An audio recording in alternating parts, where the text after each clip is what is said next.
Welcome to the Tactical Historian. I'm Paul, the self-proclaimed Tactical Historian.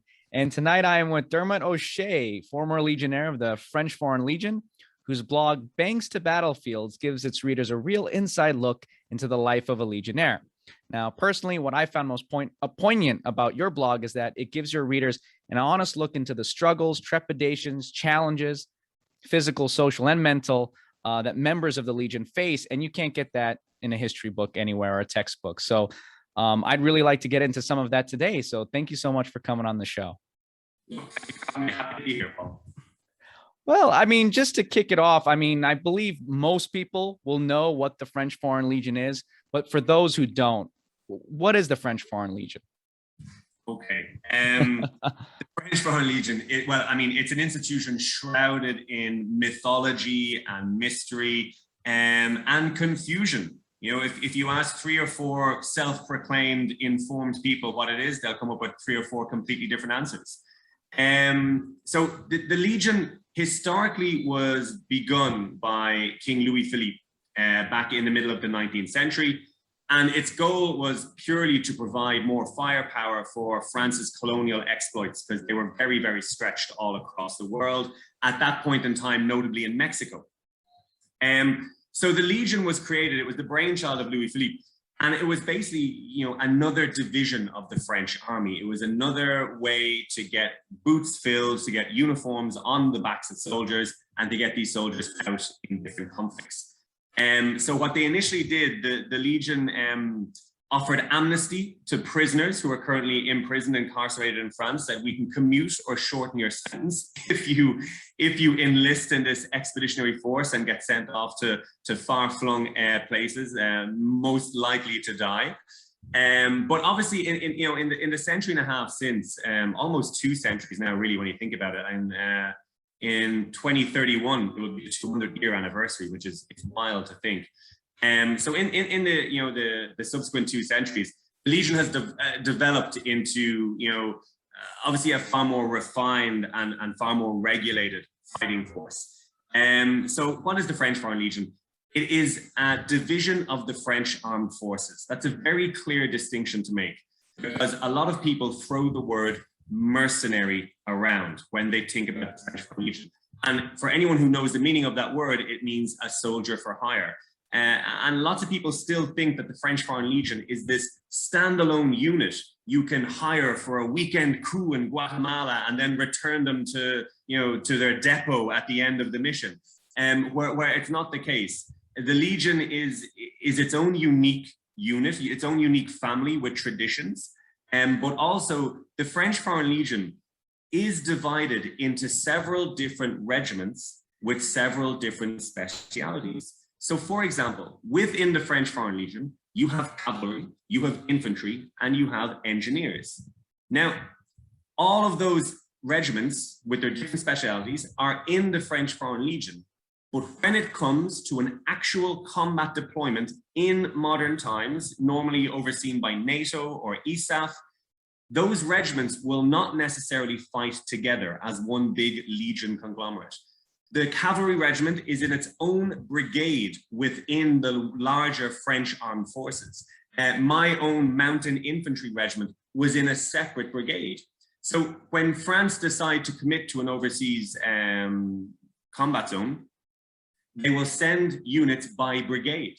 So if I go and I went, let's say we'll get into it later on, I went to Afghanistan on a 6-month tour, that was my Mountain Regiment brigade within the French armed forces. So in that brigade, my unit were the only Legion unit. Everyone else was French regular armed forces. So the Legion is both its own unique little autonomous clique, and it's also interspersed within the wider landscape of the French armed forces. Well, it's really interesting what you just brought up, and something that I just thought of and I wanted to ask. Oftentimes, I hear this a lot when people talk about the Legion, is that because the Legion, maybe in the past, I don't know about today, is made up of all foreigners, France can use them to do whatever they want because they're not shedding any French blood. They can use them as a whim. What you're telling me seems like when you guys deploy, you're deploying with a bunch of other French, regular units. it doesn't seem like it's just, oh, we can just send our foreigners anywhere and have them killed off for France. So it seems like they're sending regular French units as well.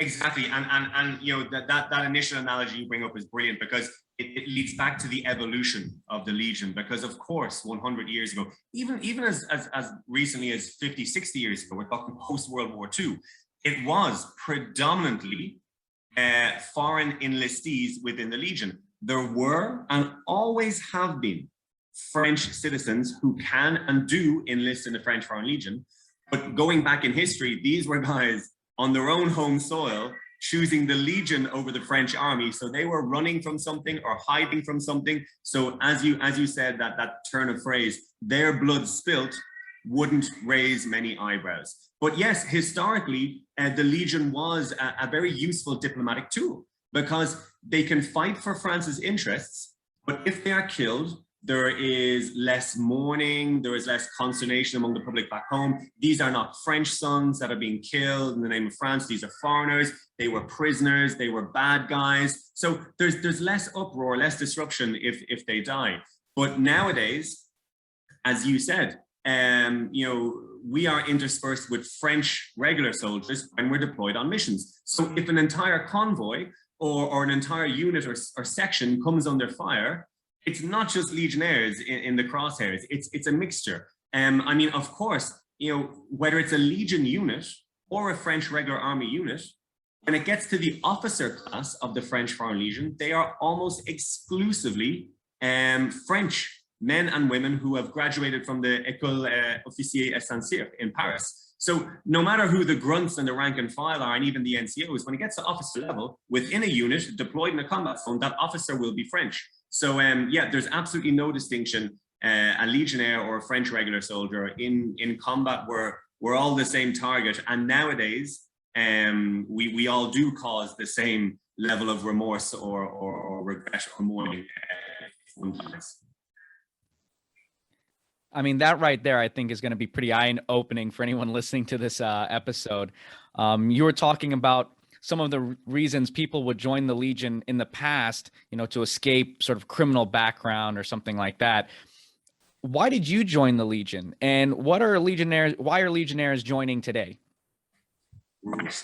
So I enlisted back in August 2008. So literally almost to the day, 13 years ago. Now, I won't say I'm an outlier. I'm not that unique or interesting, but I am certainly in the minority with regards to reasons for enlistment. I grew up in a very comfortable and very stable middle-class background in Ireland. Privately educated, got work straight out of high school, you know, by all intents and purposes, a comfortable life. The reason the blog was entitled Banks to Battlefields is because I was indeed working in a back office role within a bank, a large bank in Dublin. But it was late 2007, early 2008. So the fingers of the recession were slowly gripping the throat of everywhere in the world, but especially notoriously Ireland, because we really got hammered by the 2008 financial collapse. And I was a 21, 22-year-old getting itchy feet. You know, I hadn't had the college experience. I hadn't really traveled that much. And the Legion for me, like maybe many of your listeners, of your viewers, it was this kind of interest. You know, I remember when I was in school, I'd always be out playing sports after you know, the bell rang. But there'd be the kids that stay in the classroom or stay in the study hall, and they'd have a giant big book on Hitler and World War II, or, you know, some crazy stuff like that. And I always looked at them with curiosity because I was out playing football or running or whatever. And then as I got into my late teens, the French Foreign Legion became a point of interest and subsequent fascination for me. So, I mean, in a nutshell, why did I join the French Foreign Legion?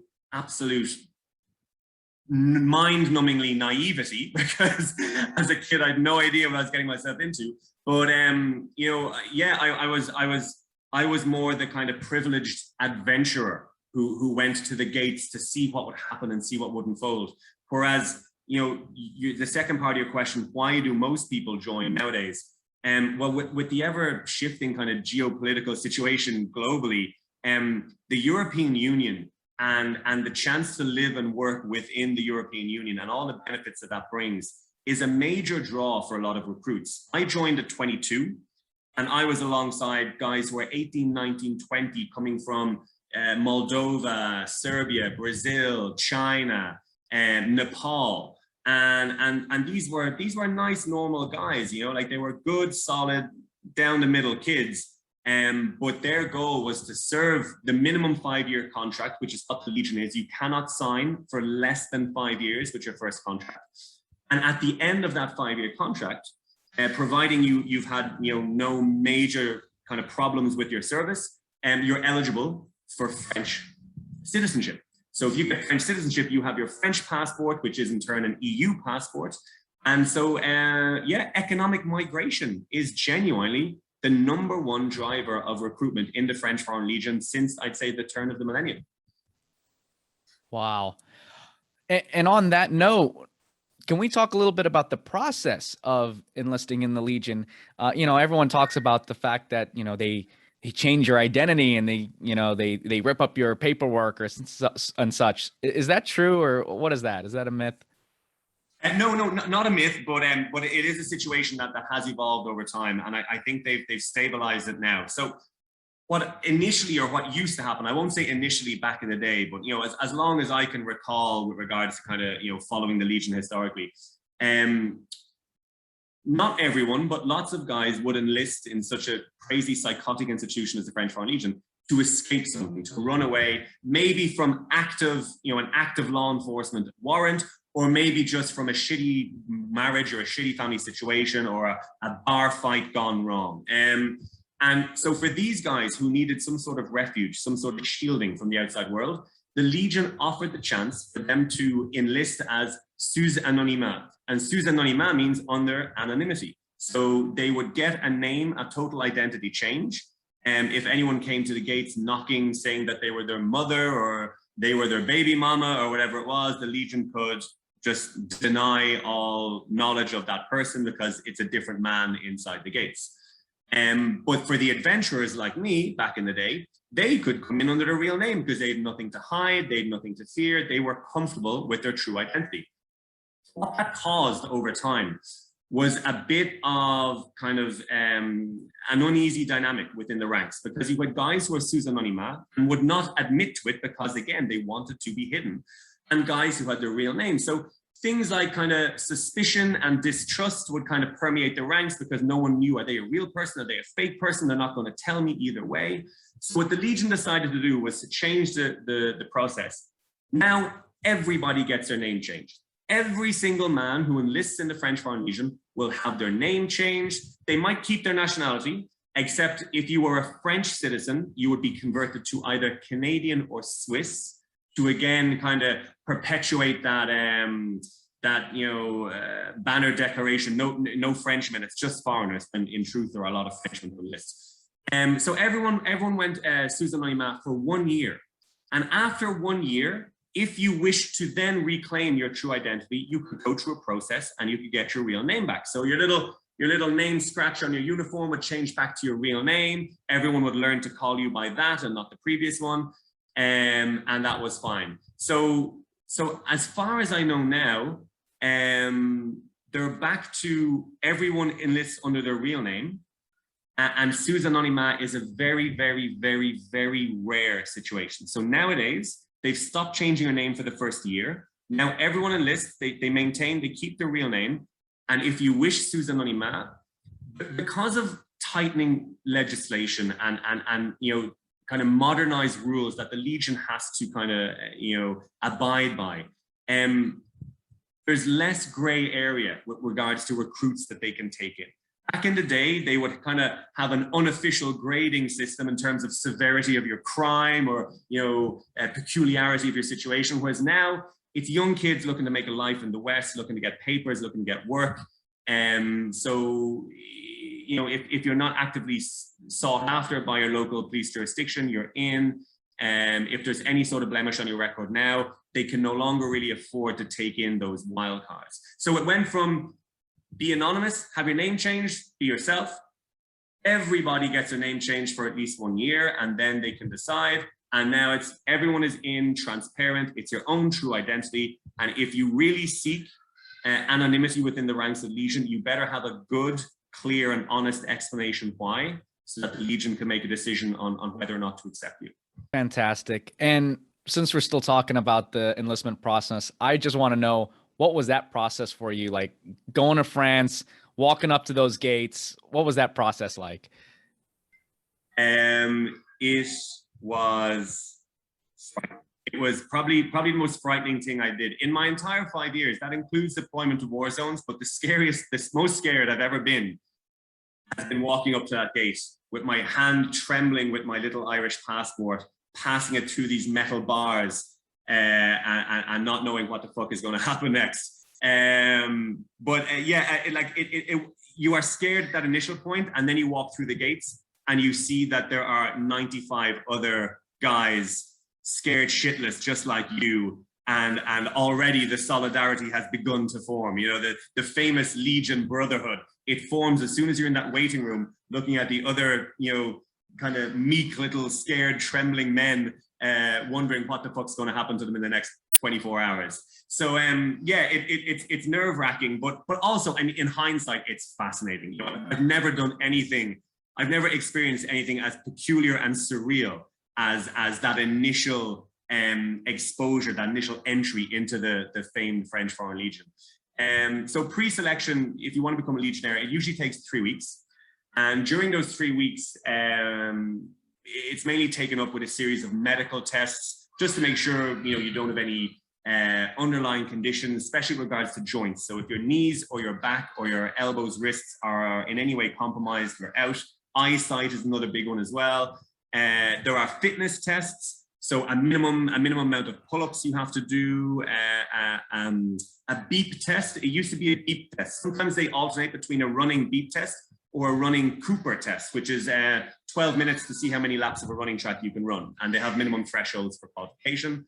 And then there are what's called the interviews. And the interviews are held by what's called the Gestapo, you know, a very cuddly reference to the Legion's kind of intel unit, which very thoroughly vets every candidate. As we just spoke about, it will absolutely talk about any criminal history or history of violence.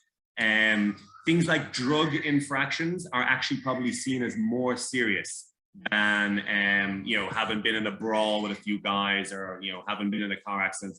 And also, if men have children back home, if they have families, even if they're divorced, even if they're separated, that's seen as a massive risk for desertion, is the fact that you have little kids, and when the times, and they do get extraordinarily tough mentally during basic training, if you're going to start missing them, you might be a flight risk, you might desert. Now, desertion in the French Foreign Legion, it's not treated as harshly as some of the movies show, with, you know, guys traipsing all over the globe trying to hunt you down and drag you back to base. It's just a pain in the ass from an administrative point of view. If you just run off, you leave open bank accounts, you know, health insurance, just shit like that. So the Legion, before, they were very, very harsh, to the point of corporal punishment with deserters or people who are looking to desert. Whereas now they will most likely just say, guys, if you don't want to be here, put up your hand. Yeah, we're going to give you a hard time. We're not going to be your best friend. We're going to be pretty nasty to you, but we're going to process you. We're going to get you the fuck out, because it's better for everybody if you're not here. So in the 3 weeks, they try and find out all those things about you. They assess you from a physiological point of view, from a sporting point of view, and from your own kind of mental point of view, to make sure you are an apt candidate. And once that's completed, you move on then to your basic training. Well, let's also talk about the basic training now. So you've been processed. You get the, you know, I guess the green stamp that says you're good to go. Do they tell you what military, like, occupational specialty you're going to have within the Legion? Because I know you just discussed that, you know, the Legion is divided up and it's got a lot of different elements to it. How does that work out? How do you get an occupational specialty, and then how do you go to training? Yeah, so it actually happens in the other order. So initially you begin your 4 months basic training, and as you approach the end, we're talking like the last maybe fortnight of the 4 month basic training, that's when conversations are had and decisions are made about where you're going to deploy to with regards to your active regiment. Each basic training platoon is ranked. So it's like a league table. So at the end of your basic training, you finish first or second or third or fourth. You know, it's a coefficient born out of your sporting performances, your armament knowledge, your shooting, all that kind of stuff. So you go through your 4 months of basic training, and then at the end, depending on where you finish within your platoon, you have the choice. You can say to your lieutenant, your commanding officer, I would like to go to this regiment, that regiment, etc. Each regiment only has a certain amount of places when each basic training platoon graduates. So some people are disappointed, some people don't get their first choice, and it all depends on where you finish in that classification at the end of your 4 months basic training. Some regiments are highly sought after. The 2nd Parachute Regiment in Corsica is notorious. Most, if not all, of the biographies you'll read by English-speaking Legionnaires will be Legionnaires who've served in the 2nd Rep. So that's highly sought after, especially by the English speakers. So it's typically only the top kind of candidates in each platoon that will choose to and get to go to a regiment. So could you just go over like the different regiments, like what exactly are the different elements to them, and how did you end up with yours? Yeah, okay. Now I want to make sure I don't forget any, because there have been some changes since I timed out. I mean, let's start with the numbers. So we have the 1st Cavalry Regiment. So that's cavalry, the Legion's only cavalry unit, and they're not a fully operational cavalry unit in the sense that the French regular army ones would have Leclerc tanks, like actual full-blown tanks, whereas the 1st Cavalry in the Legion would only have kind of the 6-wheeled kind of reconnaissance vehicles.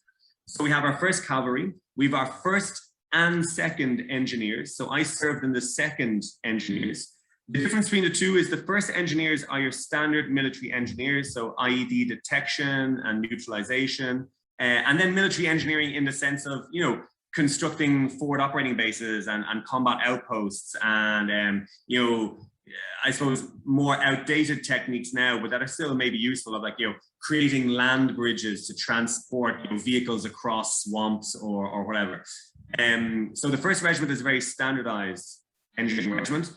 The 2nd Regiment, 2nd Engineering Regiment, is the exact same as them, except that we're based in the mountains. So we get to do fun shit like go skiing and go abseiling, and we get to do it all with a backpack and a rifle, which is not as fun as you'd think. We'd be training on the tourist pistes of south of France in wintertime, and everyone will be swishing by with their little one-piece fluorescent jumpsuits, and we're there kind of hiking up the mountain through the woods to get one chance to go down. So yeah, 1st, 2nd Regiment Engineers, 1st Cavalry. We've got, as I said, the famous 2nd Parachute Regiment, seen by a lot, considered by a lot to be the most hardcore, in terms of, I think, their disciplinary regime, in terms of their collective mentality. And they're on an island, they're on an island in the middle of the Mediterranean. They're on the island of Corsica. So I think they really have that kind of solidarity, that kind of, togetherness imbued with them. Then we have the 2nd Infantry Regiment, which is actually the largest infantry regiment in all of the French armed forces. I think, I don't want to misquote, but there could be north of 15 to 1600 soldiers within that one regiment, which is bigger than any single standalone infantry regiment in the rest of the whole French army. And after that, there was an overseas cavalry regiment in Djibouti, the country of Djibouti in East Africa, but that has since been repatriated to mainland France. So I'm not quite sure whereabouts they are. They're in the south, like most regiments. There is the 2nd Foreign Infantry Regiment, and they're based in French Guiana. Now, we talk about the Parachute Regiment being on their own little island, and that's tough mentally. You got to be tough to survive. The 2nd Foreign Infantry Regiment in Guiana is in the middle of the jungle. So from a mentality point of view, even more so. I served 4 months detached to that regiment as an overseas tour. But if you go there for a minimum of 2 years deployment. So that's a really tough one as well. And then the final regiment they have it's a detachment. It's not even a regiment. It's a tiny detachment on the island of Mayotte. And Mayotte is kind of around the kind of, French Polynesia area there. So stunning surroundings. I think it's a pretty easy gig. But again, you are as isolated as one could possibly be. So that's a brief overview. I know it was a little scattergun the way I delivered it, but that's a brief overview of the different main units within the French Foreign Legion. As you've said before, anyone goes to any one of these units, they have to go through that initial basic training, right? What is that experience like? That must have been a real, if the initial phase of like processing was an eye opener, I can only imagine what the basic training was. Well, this is it. Now, in a way, I'm lucky because I've never served in an army before. So the French Foreign Legion for me was my first experience of military life ever. So I was a blank slate. Everything was new for me. Therefore, everything was normal for me. But you have guys who join the Legion from other armed forces. They've served with distinction, but now they want to get back into the lifestyle. So the Legion gives a second chance. And for them, it was a very frustrating experience. As far as I understand from other soldiers I've spoken to, for example, in the US Marines, I think you go through your basic training and at the end you have what's called Hell Week, where it's like just nonstop, don't sleep, don't eat, you're going full blast, full blast. The Legion do that in the very first month. They send you off to a place called the farm. So you don't have any real military training and you are sent into a horrendously stressful and extreme environment. And if you get through that first month, you'll have your kind of ceremonial march at the end of it. And at the end of that march, you get your famous kepi blanc, so the white cap that's worn by Legionnaires. But yeah, the farm, it's in the middle of the countryside in the south of France. Sleep is really, if you get more than 2.5, 3 hours a night, you're doing well. And over the course of a month, you drop maybe 12 to 15 kilos in weight, you're completely strung out. But it does build bonds, and I think if people are doing their research before enlisting, you really got to choose the right time to join. Because if you join the French Foreign Legion in November, December, you're in a farm in the south of France in January, and you are going to lose a toe or two to frostbite. I joined in mid-August, so I was there in kind of August, September, and with my Irish complexion, I was burnt to a crisp almost every single day I was out in that sunshine. So weather-wise, location-wise, geography, it's tough, but mentally as well. Maybe things that are uniform to every armed service, but orders that make no sense, purely designed to stress you out. The unexecutable orders that are given to you in rapid fire just to keep you running around and completely confused and disoriented. But once you get through that first month, you return back to the centralized regiment where all basic training takes place. And then suddenly, you start to feel like a soldier. You start to go to the firing range. You start to go to the classroom, to learn French, to learn more about armaments and further beyond. And as the rest of the 3 months unfold in basic training, they do start to mold somewhat of a soldier. But in basic, it's only very general soldiering, because depending on what regiment you get deployed to, your speciality will be honed and crafted at that regiment with further training modules. So basic training is about getting you into the mindset of being a soldier and getting you into the routines, the kind of lifestyle, the kind of day-to-day life a soldier will live. Just kind of getting you prepped mentally and physically to arrive at your regiment, ready to then become an engineer, a mortar specialist, a sniper, whatever, So basic training, extremely stressful. But for me, I think a little less so, because it was all brand new for me. Whereas soldiers from other armies were going, oh, well, I didn't do this in the Russian army, or it was never like this in the Marines, or the British forces don't do it this way. This is stupid. So a lot of guys had to deal with that added frustration. Whereas I was just the wide-eyed young boy going, this is great. Question, did you speak French before you came? So I enlisted when I was 22. I finished high school at the age of 17. I graduated high school at 17. I had studied French in high school, but hated it. Wasn't very good at it.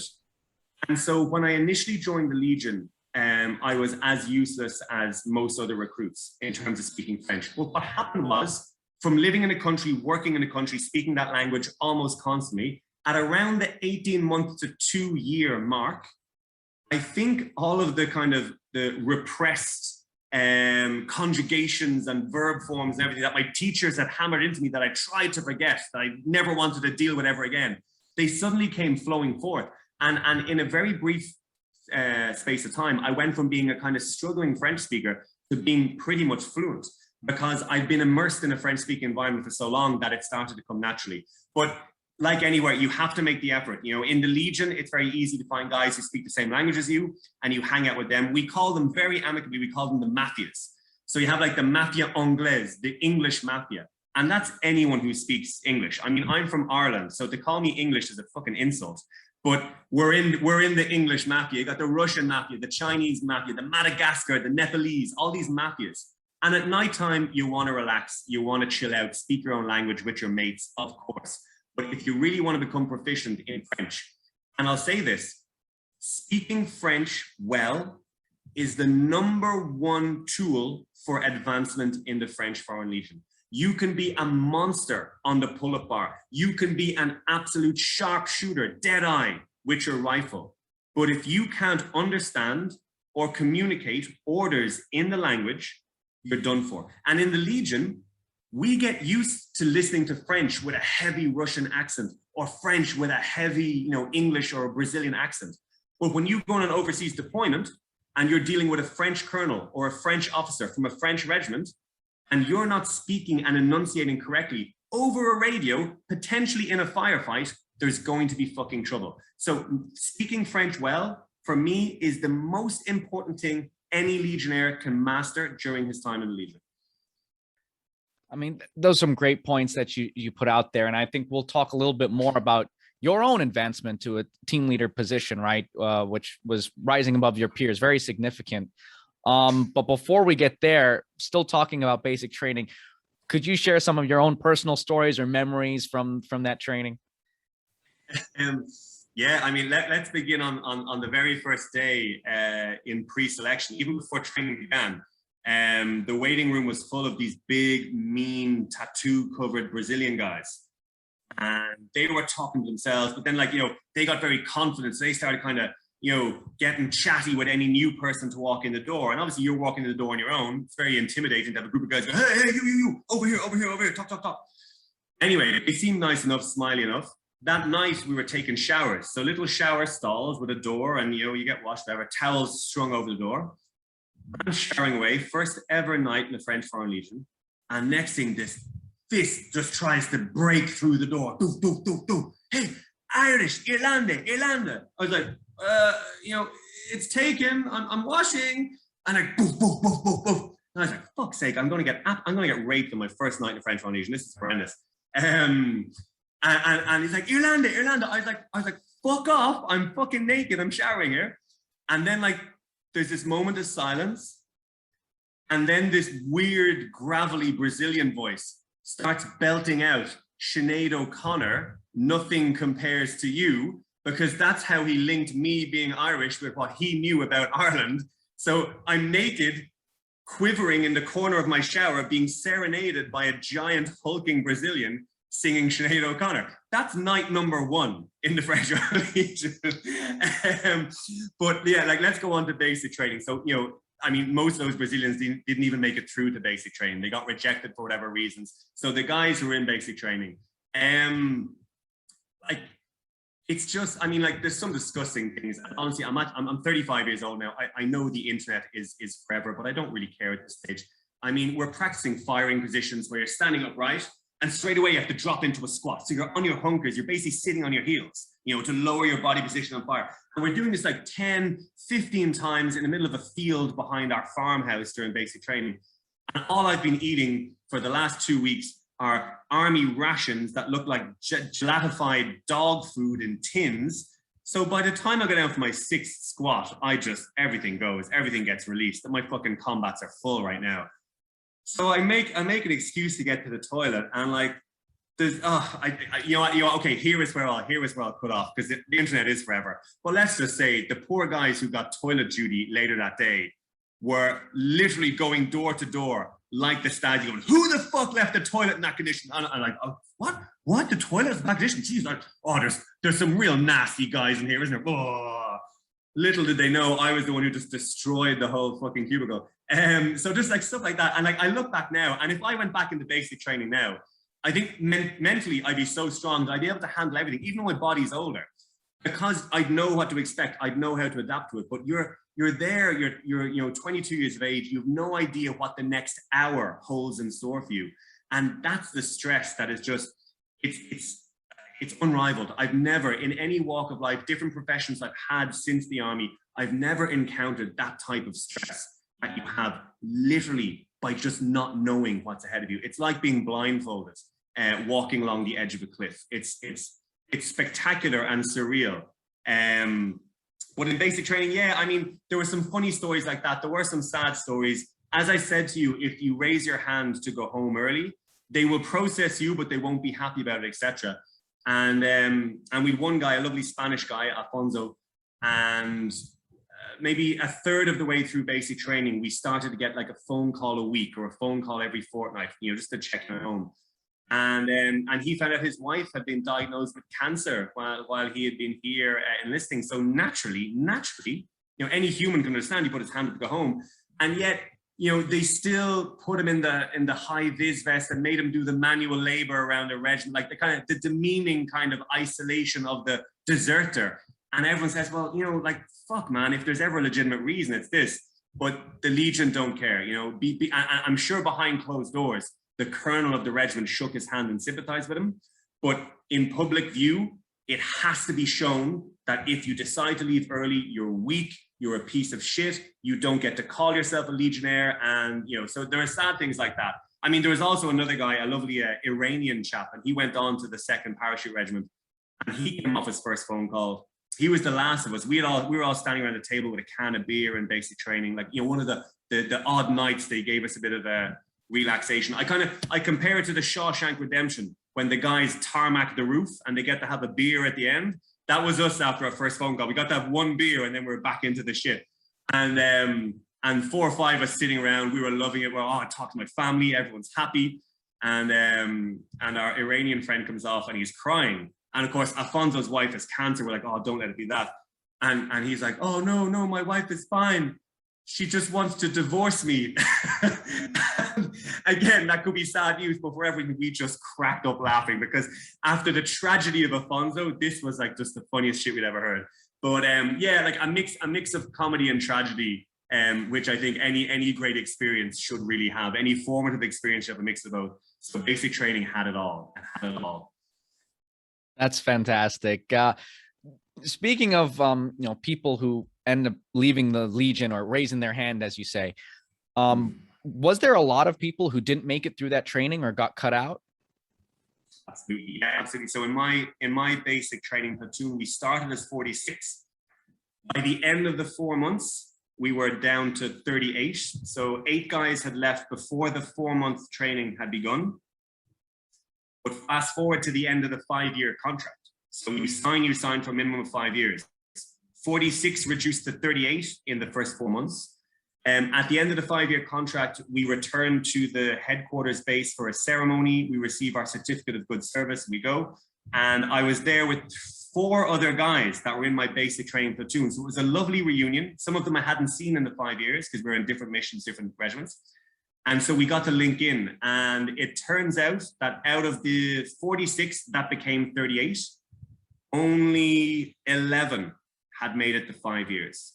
So you're talking really at 25% of the initial basic trainees, only 25% actually honored their 5-year contract. So it's a pretty low rate, but I think the Legion considers it quite normal, you know. And moving on from there, you got to travel to some wild destinations in the Legion. Can we talk about some of your travels in the Legion? Yeah, for sure. So, I mean, the one good thing about the Legion, well, you know, just to find good, but I have friends who served in the Irish Army, for example, still serving, and in a small armed force like the Irish Army, getting overseas deployments, which kind of feels like a validation or a completion of, you know, the whole raison d'etre, you know, when you're in the armed forces, you want to be deployed. Very few and far between. The one good thing about the French Army and the French Foreign Legion in particular is the opportunity to be deployed. Now, my political ideology has shifted quite left since I've exited the services.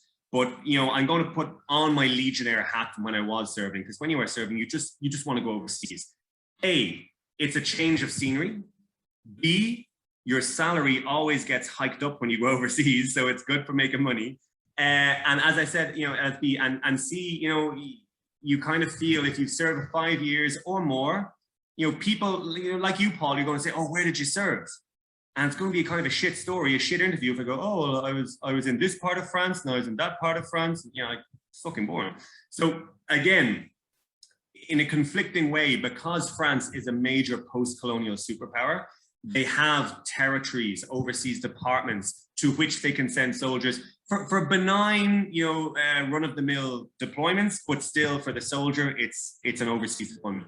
So as I said, I was sent to Djibouti in East Africa. That was in 2009. That was a 4-month deployment. And Djibouti, obviously an extraordinarily strategic point in Eastern Africa, just across from Yemen, you know, bordered by Eritrea, Ethiopia, Somalia. So not only France, but most Western forces, Canada, America, Germany, Australia will have soldiers stationed there. But that was a training op. There's no active combat there. You go there, you do some desert training, some fascinating, you know, kind of experiments and training ops that we do over there. So it's really a great insight into desert warfare.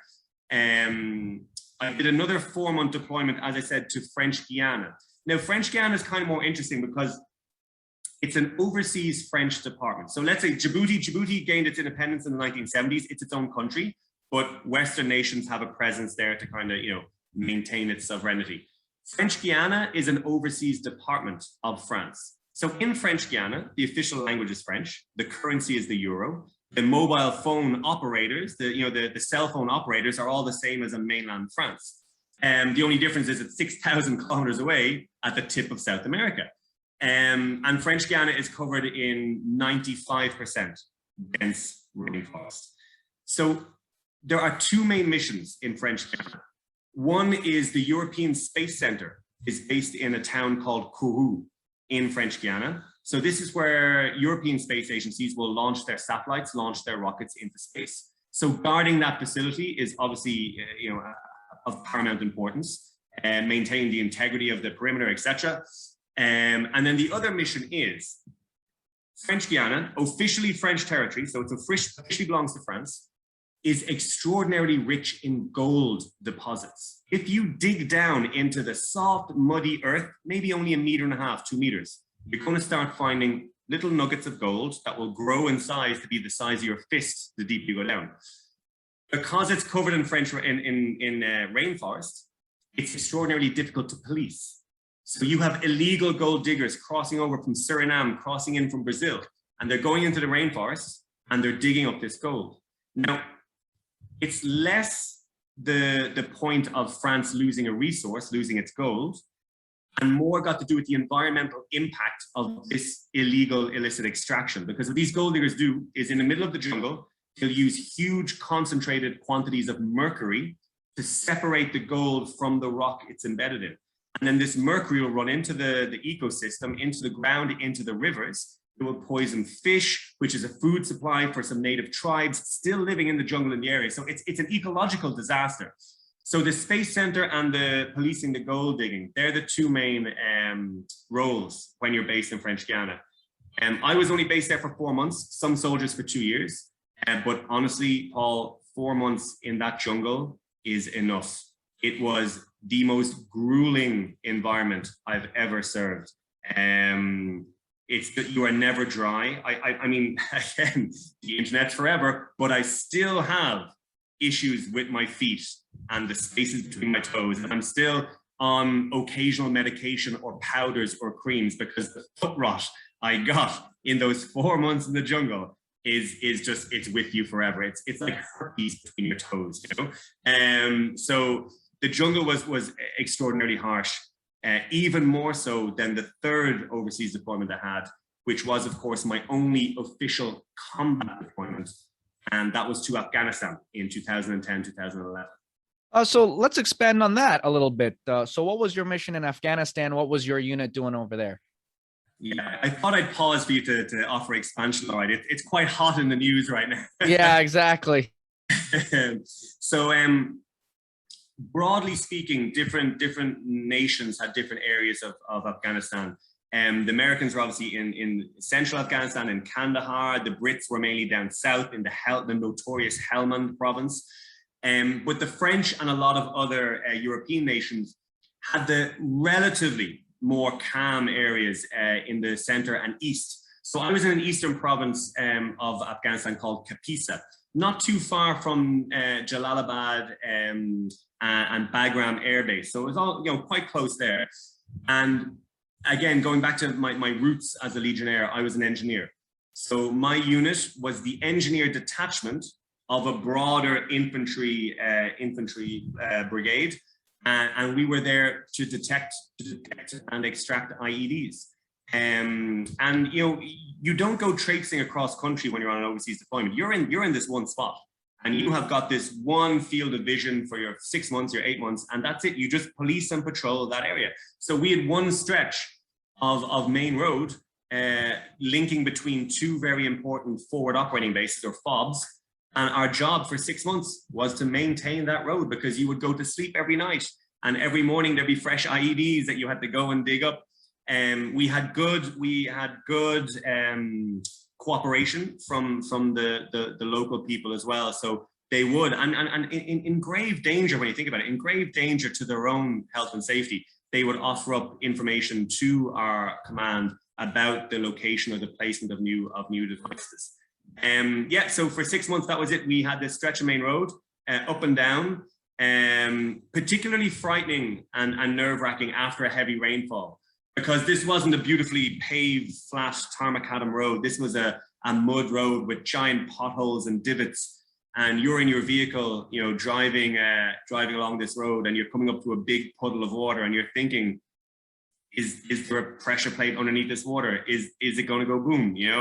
And your teeth clench for like, half a second. You go over it, and then you release until the next big puddle comes. So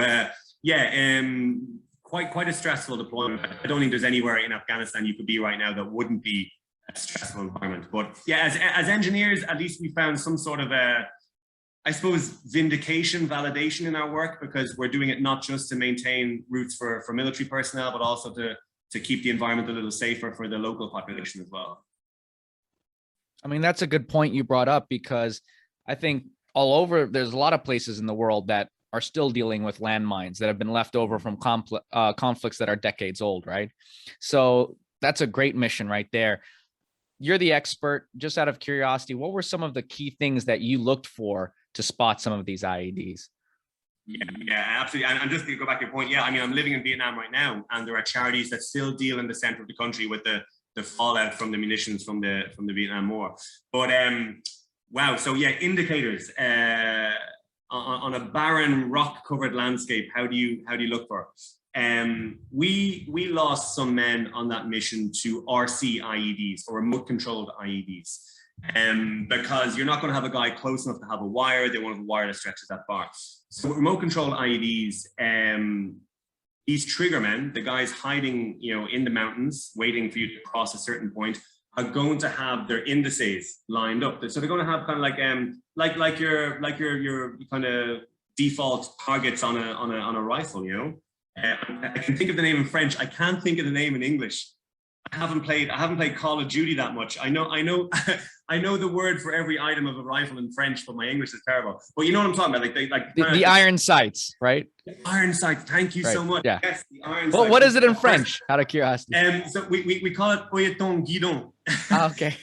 The oeilleton is for your eye, and then the guidon is the little thing there. So yeah, the oeilleton guidon. Okay. So yeah, so these triggermen would have their own kind of bespoke versions of that to see if you cross the kill zone line, the kill line, and they'll hit right. You're looking for anything like they'll use different things. They might use a stack of rocks, but a stack of rocks is very hard to pick out of a very rocky landscape. They might use a different colored flag. So like we stopped our patrols very frequently because there was a red T-shirt off to the side, and we're like, oh. And it was just a fucking red T-shirt on the ground, but we had to be safe rather than run the risk. Also, there are certain areas that are fantastic natural environment for hiding IEDs. Any sort of bridge or a culvert. So if you have any sort of drainage going underneath a section of the road, they don't even need to dig to place that bomb. They can just slip in and get ready to go. So areas like that, we'd really slow down or even stop our convoy. And, you know, like, let's make no mistake, I don't think the Taliban, while we were placed there, were actively looking to take a NATO life each and every day with each and every bomb. They're just looking to disrupt more than anything. Their number one mission is disrupt. If we're bringing supplies from FOB A to FOB B, and they make our journey take 6 hours instead of the 40 minutes it should take, that's a victory for them, you know? And if two guys 1,500 meters away fire 2 shots in the air, we are stationary for at least 30 minutes trying to figure out where they came from, trying to get in air support, you know, helicopters with heat seekers to see if we can find out who they are. So disruption is such an easy and effective tactic. That was their main goal. I mean, they did take some lives, you know, of our guys when we were over there. But for them, I think that's far more of a bonus. The real goal is just to fuck us up, just to piss us off, just to stop us from doing the day-to-day stuff that should be done easily, you know. But yeah, with regards to bombs, yeah, any sort of natural environment like that, culverts, bridges, and how do you know, look out for any sort of markers that from a distance they might be using to line up the kill shot. Now, I don't know if you have an answer to this or if you ever thought about it, but just hearing about this, you know, fighting these guys in Afghanistan, you know, they don't have the technology that these Western militaries have. Was there a point in time when you realized when you were fighting these guys that, you know, you're sort of going back to maybe your World War II ancestors? I mean, really going back to like just nitty gritty fighting instead of just relying on, you know, Western technology. That's a really, really interesting question. It's a really good question. Let me think how to approach it. I mean, warfare and combat has evolved so much since, as you said, kind of the days of the world wars, you know, World War II specifically. The thing is, there aren't any uniforms. You know, there haven't really been any uniforms probably since the Vietnam War, you know? So identifying a combatant from a civilian in a country like Afghanistan is a very difficult thing to do. With the French army, I think I'm lucky in the sense that the French army, if in doubt, would always or most often err on the side of caution. Whereas the larger forces who had experienced larger losses and so were less prone to give some leeway, like the British force, like American forces, would just kind of say, if in doubt, wipe it out. But, you know, Afghanistan, I mean, when we were there, and so sadly now it's returning to you know, a state where women are wearing full body burqas with just kind of a slit for their eyes, for vision. And that's a very easy dress style for a male combatant to camouflage and stuff. And we always have to be aware of that at checkpoints and whatnot. And with regards to technology, I mean, make no mistake, I mean, obviously, due to the alleged funding of the Taliban by certain large states who will remain unnamed, but you know, we've all read different news cycles from different sources.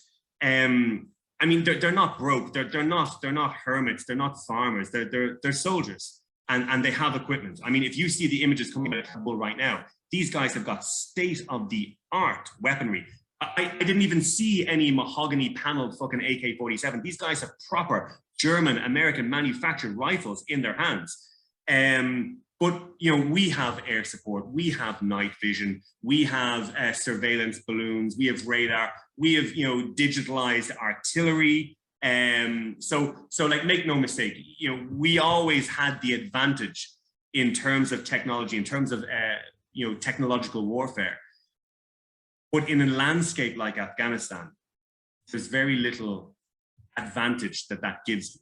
You know, so you can say we're better equipped, but what does that really mean when you're in tiny kind of mud-walled alleys and, you know, it's a foggy night, so the helicopters are out of action, and, you know, you think someone shot at you, but then you see them and they're absolutely without a weapon, so you have absolutely no right or ability to engage. It's, yeah, I mean, I don't know if I felt I was like my World War II ancestors, but there were times where we kind of, you do think like, what the fuck are we doing here? You know, like, why are we here? And ground that had been gained before our deployment had been slowly eroded during our deployment. 2 deployments after I'd come home, when subsequent units from my company had gone off, they were reporting that now the enemy lines had come even far forward. Like it was always going to be a losing battle in Afghanistan specifically, you know, and like you don't need a French Foreign Legionnaire from the 2010s to tell you that. The Russians will tell you that. The British will tell you that, you know. Afghanistan is not somewhere you can go and impose your will or impose your regime upon. And I think failed efforts for the last 20 years have culminated in what we're seeing in the news right now, you know? No, that's a great answer. And it's a really great insight, especially with everything that's going on now. But, you know, let's move on to other, maybe you could say more pleasing topics, right? You know, let's not dwell on this. You did become a team leader. You did rise above your peers, which is something that is not very easy to do. I think probably with the amount of, you know, you stated the numbers, right? How many of your basic training class didn't even make the graduate basic, let alone, you know, complete their 5 years. I mean, even few probably went on to become a team leader, right? So what was that process like? Yeah, so in the Legion, obviously you enlist as a rank and file. You're a basic private. And then the first promotion level you can get to, and I mean official promotion, not going from a private to a private first class. An official promotion where, as you said, you become a team leader is when you get to corporal, the rank of corporal. Now, within your 5-year contract, corporal is the highest rank you can climb to unless you decide to sign on for an additional amount of time. So for example, you could become a sergeant, you could become an NCO before you've hit 5 years service, but only if you've committed to another 3 or another 4. So I was only in it for 5 years. My plan was never to extend. I never had any temptation to make a life out of being a soldier. I wanted to achieve the 5-year contract. That was like my goal. So for me, corporal was the best it got. Now, I was actually put forward for my corporal promotional course before the Afghanistan deployment. But during a training up, I came down off a ladder. It was like a guard post at night. And I tore every ankle ligament imaginable. So I only had 12 weeks to get back to full fitness before my Afghanistan deployment. So the corporal course was shelved while I just focused on getting fit for Afghanistan.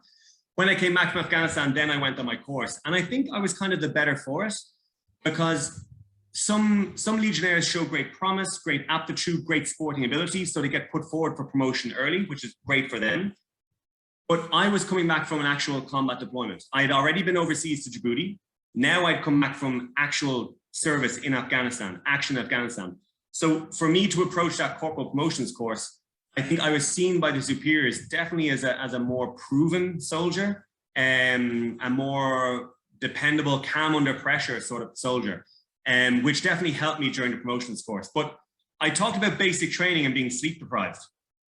The sleep I got in basic training was absolutely luxurious. It was gluttonous. It was lazy Sunday lying in till 12 a.m. or 12 p.m. lunch compared to the corporal promotion course. The corporal promotion course was brutal, but they want to create a superior who, when they're putting their Legionnaires through their paces, can safely say, listen, I've been through this and worse, so suck it up and get on with it.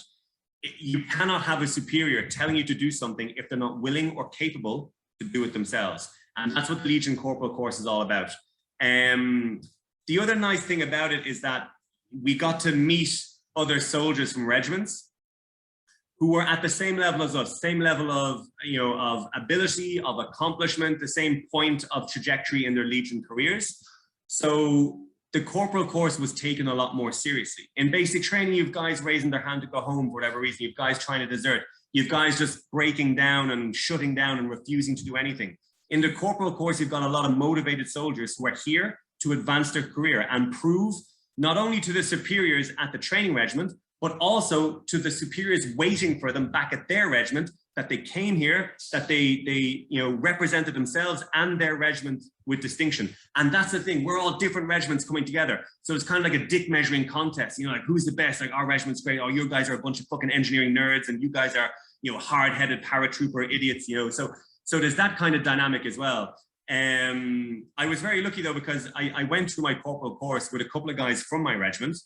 One of them was actually an ex-US Marine who's gone on to be like, I haven't seen him in 13 years, but we still keep in touch on Skype, and he's a very close friend. So that helped a lot. And it's a lot more technical. Basic training, I said, it gives you the rough blueprint of being a soldier. Now you're a corporal. You have to know armaments inside out. You have to be able to identify other nations' armies, armaments, and you know, cavalry and all that kind of thing, and different types of IEDs, personal and anti-vehicle, which obviously the engineers had a little bit of a leg up advantage-wise because that was part of our own training. So it was physically violent. It was brutal 8 weeks of training. But it had a purpose. It had a purpose, not just to break us down and, oh, you know, make us a blank slate programmable for anything. It turned us into proper leaders within the military establishment. And for that, it was wonderful. It was a great experience, but absolutely like tough as nails when you're going through it. When I actually became a team leader in my own infantry battalion, I remember one of the senior non-commissioned officers came up to me and he told me, "You have the best job or the best rank in the military," you know, and I always thought back on it and I thought, yeah, you know, it is at the end of the day, it's the team leaders who will have to accomplish the mission. You know, everything will get passed down, but at the end of the day, it's the team leader has to look at his soldiers and say, all right, yeah, we got to take this hill or whatever the case may be, or we got to move these boxes to the truck over there, whatever, you know. But what advice would you give to young leaders today from that experience, you know, in leading people in such you know, in such a prestigious organization as the French Foreign Legion? That's probably the hardest question you've asked me, Paul. I'm a teacher now, so I've got a classroom full of high school students, and I'm trying to get them to trust in what I'm doing, to believe in what I'm doing, to follow my example of what I'm doing. And if I could take some of those techniques back to the Legion, I think I definitely would, because, you know, you've served, the French Foreign Legion can be an extremely toxic environment. Not just in terms of the fact that the Legion is male only, not like any other unit where women can join. Women cannot enlist in the French Foreign Legion. The French Army, absolutely. The Legion, no. Has, is, and probably always will be a male only environment. And in terms of hierarchy, power trips, I think, are far more prevalent in the Legion, certainly, than I saw in the French regular army when we ever served with them or linked in with them. And you see a lot of examples of bad leadership or non-existent leadership in the Legion. You see guys who let the rank, even if it is corporal, go to their head, and they don't inspire trust or loyalty or confidence in their soldiers. And that can be a reason to grab a beer with your mates and complain and talk shit about them in the regiment at night time. But when you're in somewhere like Afghanistan and you don't have confidence in the person giving you instructions and giving you orders, that's a big issue. That's a potentially fatal issue. So leadership in any walk of life, be it in the army, be it in the classroom, be it in a, I don't know, being in a charity, wherever you are, I would always say lead by example. You know, and that's what, going back to saying, like, never ask them to do something you're not willing to or able to do yourself. Now, if it's busy, if it's tight for time, if there's delegation left, right, and center, then you get them to do that, you send them to do that. But if it's more relaxed and you're able to join them in the activity or the mission or the chore that they're doing, this is something that was heavily frowned upon in the Legion. And I got called out on it more than once. Because if there's guys forming a chain to put backpacks onto a truck, I'm going to be another link in that chain to make it work faster and smoother. But it would be argued that I should be standing to the side, hands on hips, making sure the chain works well. There's a slight semblance of legitimacy to that argument, but I think it's really dependent on the task at hand. And I think if you can roll up your sleeves with your men and get stuck into the job that they're doing, you know, and even if it's something like, you know, fucking cleaning a toilet. I've been in with my young Legionnaires in the middle of the day before, and they fail to wash down a shower correctly. So I pick up the grate, I take out the hair, I say, look at that. That's what you need to rinse. I put it back in the grate, I put it back in the ground, I say, right, now you fucking clean it. But you need to be there, you need to be present. You cannot give an order and walk away, disappear to your room for a cup of coffee. You always have to be there with them to show them that you're there to guide them to support them, and if needs be, to join them. That's my leadership advice in a nutshell. Those are some really great points, man. I'm going to have to write those down. Those were fantastic, Well, you've got it recorded so you can watch Yeah. Exactly. And everything you just mentioned, even in my military experience, I'm getting flashbacks, I think it's kind of universal. I'm like, yeah, I know that guy, or there was a guy just like that, or, there I was in that position where it was like, exactly that chain link. And it's like, you're supposed to stand with the other NCOs with your arms crossed and talk about NCO stuff, but yeah, it makes a lot of sense. And people seem to forget that, the guys on the ground, they remember that, you might ignore that, but they'll always remember the leaders that actually, did help out with those mundane tasks. You might not think of it, but it really does stand out. So I love those points. I think we're getting towards the end of my questions here, and sort of just kind of tying everything up. I'd like to ask you about the traditions that you have in the Legion, because one of the big things I like is history, as I'm doing this show. And I think the Legion does a pretty good job of celebrating some of its history, better than other units, even in the US military and other places. So could you talk about that a little bit? Absolutely. I mean, I might as well start with the main focal point of every Legionnaire, past and present. So in a calendar year, obviously everybody has the biggest day they celebrate, be it Easter, be it Christmas, be it Passover, be it Ramadan. But in the Legion, we have a battle, and this is called the Battle of Cameroon. All right, I'm just going to type it in the chat there. All right, so Cameroon is a tiny little speck of nothing in Mexico. But back in 1863, this is where the most legendary kind of Legion exploit ever took place. And it was 40 odd Legionnaires transporting some resources and materials and supplies, and they got attacked by over 2,000 Mexican troops against 40 odd Legionnaires. And they retreated to this little hacienda, little half broken down hacienda, where they held these troops at bay for almost 2 full days, almost 40 hours. And eventually only 3 were left, and they bayonet charged the Mexicans, and 2 of them survived and were allowed to go free because they were such animals. The Mexican commando was in such awe of them. And this Battle of Cameroon, so the 30th of April every year, so the last day of April every year is when we celebrate Cameroon. And it's usually a 2-day celebration, so it's going to be the 30th of April and the 1st of May. And the most important relic in all of the French Foreign Legion, the most important single material item in the French Foreign Legion is a wooden hand. And this is the wooden hand of a man called Capitaine Donjou. And he was one of the commanding officers during this Battle of Cameroon. He had lost his hand in a previous encounter, a previous conflict, so he had a wooden hand. And this wooden hand was recovered from the site of Cameroon. Donjou, I'm paraphrasing here because I'm rusty, but basically he said something like, fight till the last bullet, till the last breath in your body. Don't stop fighting, never give up, And Donjou he fell to a bullet in the head, I think maybe 36 hours into this siege, but his hand was recovered. So his hand is the most important relic in French Foreign Legion history. And in the Legion's headquarters, so the 1st Regiment, which is in Aubagne, a little town outside of Marseille in the south of France, and this is where the hand is stored in the museum.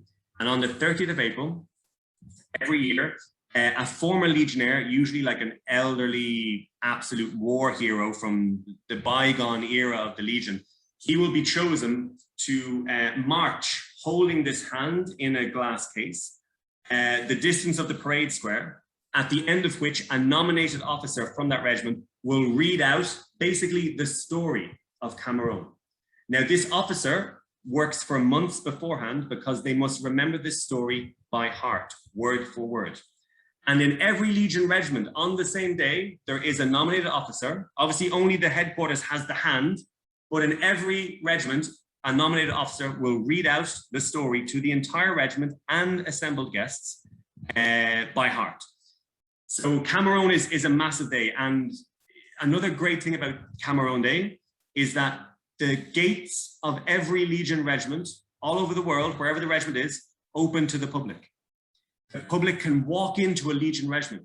They can watch a mini little parade march every regiment organizes. So I'm sure you've seen Bastille Day in Paris, where the soldiers all walk down the Champs-Élysées. So every regiment has a little miniature one of those. And so members of the public can go in and they can see Legionnaires with their gleaming kepi blunts and their rifles, and they're marching down. So Cameroon is the biggest tradition, the most sacred tradition in the French Foreign Legion. Another aspect of Legion history, which is fascinating, are the songs that we sing. So every armed force has its songs that it sings. The French armed force has some very lyrical, very poetic songs. But the Legion has a massive bank of songs in the German language. And different companies, different regiments, like a regimental song that an entire regiment might choose as their definitive, song might be a German song.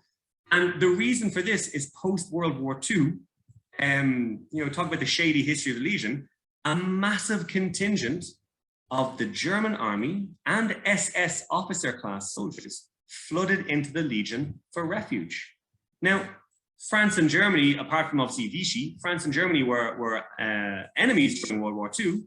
But as soon as World War II ended, France had Algeria, France had Indochina, France had a million fucking wars, and they needed men. So if they were Nazi officers, they didn't care. Welcome in, lads, grab a gun, you're going over here, you're going over there. So the Legion was still this ramshackle band of, renegades and wanderers until this influx of German officers, because as absolutely abhorrent as their crimes were, they were fantastically disciplined soldiers. And they completely changed the culture of the French Foreign Legion in terms of the military hierarchy, in terms of chain of command, processing, how the Legion worked as a unit. And they brought with them a lot of their traditions, including their songs. So even to this day, in the French Foreign Legion, different companies or even an entire regiment might have songs that they sing on special, celebratory days. For individual companies, they sing them just marching to the mess hall for lunch every day. And it's an amazing thing to hear, 75 baritones marching at the Legion. And talk about another tradition, the Legion's very famous marching pace. Most armed forces march at 120 steps a minute. The Legion is 88. So they almost have this swagger. It's like an anaconda coming down the street, and you hear this, and you hear these deep voices belting out this gravelly German wartime song. It is absolutely surreal, but I think it's one of the most unique and endearing elements of French Foreign Legion tradition. So the German influx post-World War II, Cameroon Day as a whole, our marching pace being 88 paces a minute, you just feel a few inches taller, you feel a few degrees shit cooler when you are marching at that pace. You really, like some guys, they really just drop the shoulder, and it's wild. So yeah, I mean, costumes and uniforms aside, I think the German influx, Cameroon Day, and our marching pace are three of the most unique traditions that the Legion has. That's fantastic. When I joined the Army, one of the unique experiences, I think, is experiencing a parade, but from the marching side, right? Most people, they just view it. And matter of fact, my unit, I think you might enjoy this, we lead the St. Patrick's Day Parade in New York City. So that's in New York. Wow. So that's if you're ever in New York City, you got to come by, because a lot of big Irish stuff over there. However, I do remember seeing a military parade in Paris when I was younger. And one of my favorite parts of the parade was that the cavalry came by on horses, and they came by and everyone kind of waved and cheered. And then sanitation came behind them to pick up after the horses. And a roar went up from the crowd for the sanitation workers. And I was kind of pleased by that. I was like, that was well earned, The French citizenry is definitely a citizenry of the people and of the people's job, like the public transport workers, the garbage collectors. France and its culture of protest and equality, definitely that's really heartening to hear. It was one of my favorite. I'll never forget it. As we're closing up here, I just want to ask, what is the future for you? And I mean, come on, there's got to be a book in the works here. Yeah, I mean, I tell you, when I started the blog, I literally started the blog because I had an email list for friends back home, and I'd send a big rambling email every time I got a chance. And then when I visited home, I'd have friends go, I didn't get any fucking email. What's this email? Add me to the list. So I said, you know what?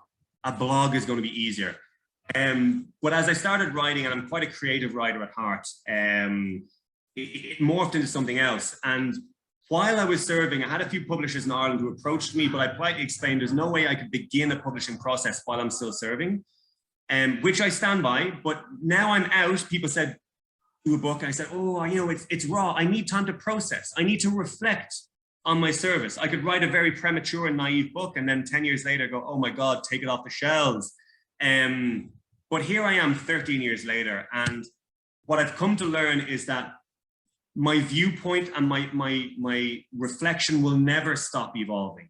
I'm never going to hit a point where like, oh, that's the finish line. Now I've accumulated my thoughts and ideas and what I've done. That's never going to happen. The horizon is always, you know, always the same distance away. So I think the time is maybe nigh. Certainly, I mean, your renewed interest, you know, this is a blog I haven't touched in you know, what, 8 years. And to know that, you know, as we said, the internet's forever. So you come across it, and here we are talking to each other from 12, well, not even more than 12,000 kilometers away. I think it's moments like that that kind of are a sign to say, you know what, make this into something that people can have, people can rely on, people can debate and argue against. Absolutely. One of the jobs I got as soon as I left the Legion was working as a bouncer on the door of a nightclub in Dublin. And another excuse I had for not doing the Legion book is because I got embroiled in posting anecdotes from drunken customers on the door. And and that became wildly popular on social media. And then my friends like, oh, you have to write a book about being a bouncer. And I was like, well, I have to write one about being a Legionnaire first. So I've got too many fucking books to write. And now I'm a teacher in Vietnam. So there's the trilogy complete. So yeah, a lot of stuff going on. But for me, I think Paul, I mean, not even exaggerating. I think your renewed interest and this wonderful conversation we've had has maybe given me the impetus I need to really re-examine a book project a bit more seriously. So thank you for that. No, that's awesome. And I hope that I get a signed copy when it's finished. Oh, absolutely. A dedication, even, you know, the spark that reignited my love for Legion writing. Just in the acknowledgements, so one line, that's all I ask, you know. Absolutely, absolutely. Well, where can people find, I'll put a link in the show notes as well, or the description rather, but where can people find your blog and learn more about you, of course? Well, I mean, the blog is up there. It's timeless. It's on, is it called Google Blogs now? It used to be called Blogspot. I mean, this is how old I am in terms of the internet and the working world. But honestly, Paul, you have used my Legion email to contact me. If I give you free rein to publish that far and wide. I still do get some young kind of wannabe enlistees who reach out. And I always do my very best to reply, because I think with regards to the French Foreign Legion, the more mystery can be, dispersed about it, the more clarity and transparency and information, just information and facts that people can get about it, just the more informed they'll be, the better everything will be. So I'm happy to help. So yeah, you can share that email. I mean, I'm easy enough to find on social media as well, and I have no problem with people reaching out to me regards to the Legion, none at all. Well, thank you so much for coming on the show. I really appreciate it. It's a pleasure to be on. Thanks for having me, Paul. Thank you. Hopefully we can do this again. Thank you. Absolutely.